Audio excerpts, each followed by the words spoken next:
America का पाकिस्तान से जो ताल्लुक है वो हमेशा मुफादात का रहा है। अब ये खबर आई है कि इंतजामिया पाकिस्तान से तेल निकालने जा रही है। हम कब से तेल रखने वाले मुल्क बन गए और ट्रंप जो है पाकिस्तान से तेल निकालेगा या पाकिस्तानियों का तेल निकालेगा? मेरा ख्याल है कि आपको जो है इसके ऊपर इतनी गुस्सा और डिप्रेशन की बजाय खुश होना चाहिए था कि अगर ये ऐसी कोई रिसर्च या ऐसी कोई मालूमात हैं कि पाकिस्तान के अंदर तेल के कोई ज़खायर मौजूद हैं तो हमें उनको ज़खायर को जो है वो ज़रूर, बिकॉज ये पाकिस्तान के लिए गेम चेंजर होगा।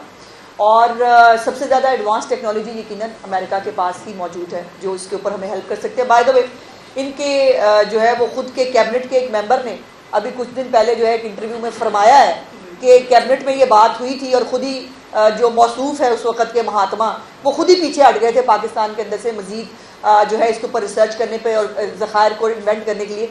तो ये जो हुकूमत है ये पाकिस्तान के पाकिस्तानियों के मफादात की तहफ़्फ़ुज़ करने के लिए ये हुकूमत है और जो भी पाकिस्तान के मफाद में है वो हम इंशाअल्लाह ताला ज़रूर करेंगे।